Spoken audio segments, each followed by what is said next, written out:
Rose took her best friend Stella to a native doctor to make her husband love her more, but that day, she didn't just steal her friend's trust, she stole her husband.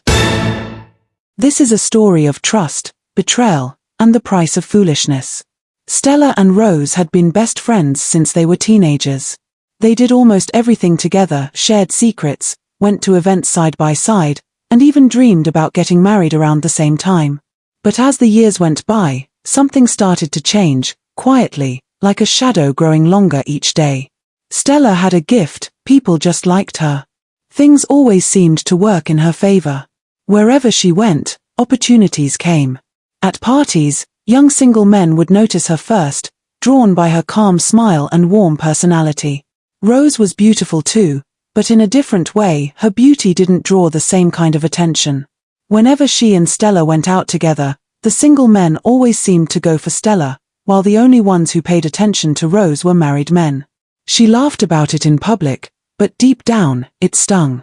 Each time someone complimented Stella, Rose would smile, but inside, something twisted. She hid her feelings well. No one could tell. Not even Stella. Years passed, and eventually, Stella met a kind, hard-working man named David. Their love grew fast, and before long, they got married. Everyone was happy for her, everyone except Rose. When Stella came to tell her the news, Rose hugged her tight and said, "I'm so happy for you." But behind that hug, she felt a quiet ache, one she couldn't admit. Months later, after the wedding, Stella would visit Rose often, wearing her usual gentle smile. She would talk about her home, her husband, and how she was learning to balance everything, cooking, cleaning, and taking care of David. At first, Rose listened quietly. Then, slowly, she began to talk. "Stella," she said one afternoon, "you don't have to be doing all those house chores. If your husband really loves you, he should help you more. Don't make yourself a servant." Stella looked a little surprised. "Oh, it's nothing, Rose. I don't mind doing things for him, it makes me happy." Rose forced a smile. "Still, don't let him get too comfortable. Men take advantage of that." The next time Stella visited, Rose had more advice. "And about money," she said, stirring her tea. "You should ask for more. Don't just accept whatever he gives you. Even if he says he doesn't have much, don't believe it. They always have money hidden somewhere." Stella laughed softly. "David is honest with me, Rose. We plan everything together." Rose nodded, pretending to agree, but inside she thought, "You're too naive, Stella." And so it continued, each visit, another seed planted. Stella never suspected anything. She thought her friend cared. But Rose wasn't helping her. She was slowly, quietly, trying to break what Stella had built. Months went by, and Rose's words had started to take root in Stella's mind like slow poison. At first, Stella didn't think much of the advice. But soon, her thoughts began to change. When David asked for small things, a clean shirt, a meal when he got home tired, Stella started to feel irritated. "Why should I always be the one doing everything?" she would think, remembering Rose's voice. "If he really loves you, he should do it himself." So when David left his clothes for washing, they stayed there. When he came home expecting dinner, sometimes the pots were empty. At first, he said nothing. He thought maybe she was just tired. But as days turned to weeks, he started to notice how distant she'd become. And Rose made sure of it. Every day, she found one reason or another to keep Stella away from home. "Let's just grab lunch, we'll be back early," she would say. But the lunch would turn into long talks, drinks, laughter, and late returns. Rose always acted cheerful, saying things like, "You deserve to enjoy life too, not just be tied to kitchen work." Even when she didn't have money, Rose would borrow just to keep their outings going. It wasn't about fun anymore, it was about keeping Stella distracted. At first, Stella felt guilty for coming home late and leaving chores undone. But every time she mentioned it, Rose's words soothed her guilt. "You're not his maid, Stella. If he truly loves you, he'll still treat you right." But David was changing too. He had once been patient and gentle, but now, his smiles faded. He talked less. When Stella greeted him with cheer, he only nodded. Sometimes he ignored her completely, pretending to be busy on his phone. Stella could feel the distance, and it frightened her. One afternoon, she went to Rose's house, looking worried. "Rose, I think something's wrong with David. He's been acting cold lately. He barely talks to me anymore." Rose frowned, pretending to think deeply. "Are you sure he's not seeing someone else?" Stella blinked. "Cheating? David? No, he wouldn't do that." Rose leaned closer, lowering her voice. "You never know these men, Stella. Once they start ignoring you, it's usually because there's another woman." Stella's face fell. "Oh God, what should I do?"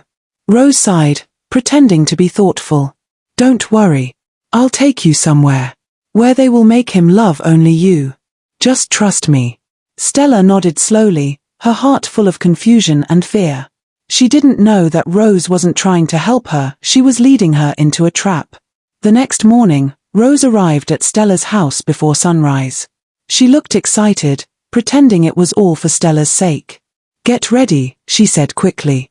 "We have to go early before too many people are around." Still confused but desperate to fix her marriage, Stella agreed. She dressed simply, tied her hair back, and followed Rose out. They took a long drive to the edge of town, where Rose led her into a small compound surrounded by tall trees. The air smelled of herbs and smoke.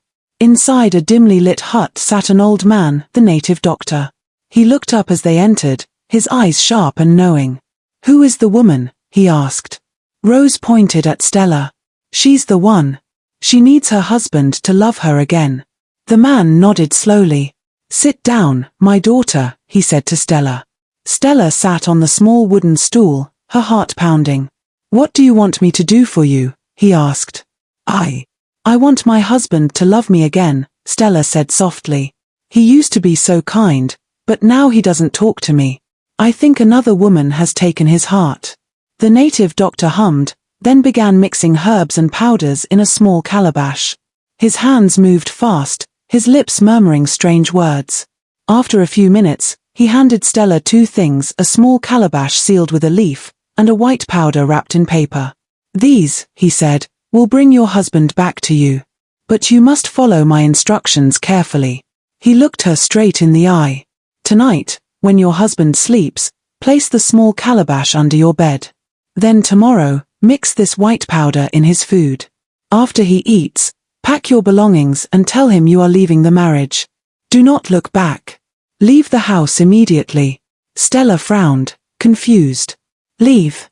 But why should I leave?" The native doctor smiled faintly. "It is part of the process. Once you are gone, his spirit will cry for you. When you return after 2 weeks, he will love only you, and never look at another woman." Stella hesitated. It sounded strange, but Rose quickly spoke up. "Stella, just do it. You said you're tired of being ignored. Don't you want your marriage to work again?" Stella sighed and nodded. "Okay, I'll do it." The native doctor handed her the calabash and powder. "Don't tell anyone about this," he warned. "Not even your husband." As they walked out of the compound, Stella held the items carefully, her heart heavy but hopeful. She had no idea that while she was talking to the native doctor, Rose had already met with him secretly the day before, promising him money to make sure the charm would not bring love, but chaos. Her plan was simple: to destroy Stella's marriage completely. And now, the trap was set. That night, Stella followed the native doctor's instructions exactly as he had said. When David fell asleep, she carefully slid the small calabash under their bed. Her hands shook a little, but she told herself it was for love, for peace. Early the next morning, she woke up, mixed the white powder into David's food, and watched as he ate. He smiled faintly at her before leaving for work, unaware of what had been done. As soon as he left, Stella began packing her clothes. The words of the native doctor replayed in her mind: leave the house and come back after 2 weeks. She took one last look around the room, feeling strange but hopeful. Then she left for her parents' home. Later that day, she stopped by Rose's place to tell her she had done everything. But to her surprise, Rose was dressed up, a packed bag by her side. "Rose, you're going somewhere?" Stella asked. Rose turned quickly. "Oh yes, an emergency. My elder brother just called, his wife is in labor." I'm rushing to the hospital now, and I'll probably stay with them for a few weeks to help. Stella frowned slightly but then smiled. That's kind of you. I'll miss you though. Rose hugged her. Don't worry, I'll call you. With that, she picked up her bag and left in a hurry. But Rose wasn't going to the hospital. She was going straight to David's house. When she arrived, David was sitting on the sofa, his face dull and tired. The moment he saw her, his expression changed. Rose, he said, standing up quickly, his face lighting up with joy. Rose smiled gently, pretending to be shy. The charm had worked, just as the native doctor promised her. The powder Stella had mixed into David's food wasn't for him to love Stella more, it was for him to fall in love with Rose. And it worked perfectly. Within days, Rose was living in David's house, cooking, cleaning, and taking care of him like she had always belonged there. David treated her with affection, even more than he ever gave to Stella.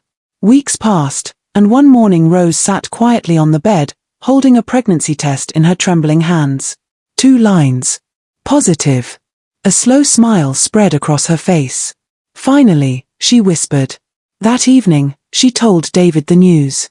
His joy was uncontainable. He lifted her up and spun her around, thanking God for blessing him. Meanwhile, Stella, after 2 long weeks of waiting, returned to the city. Her heart was full of excitement. She dressed neatly, sprayed her best perfume, and smiled all through the ride. She couldn't wait to see David rush into her arms again, begging her not to leave, telling her how much he had missed her, just like the native doctor had said.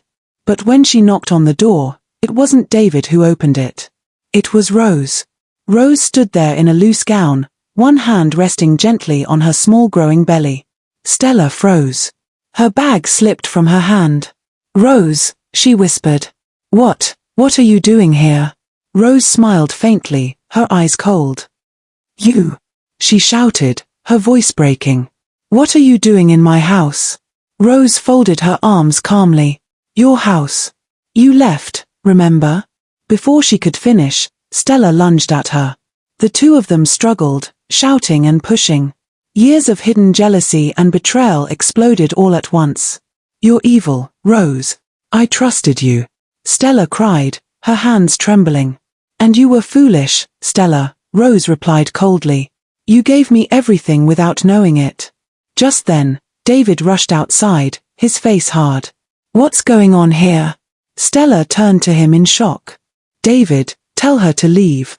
This is our home. But David's next words cut through her like a knife. The person leaving is you, Stella. Stella stared at him, confused. What did you just say? David's tone was firm.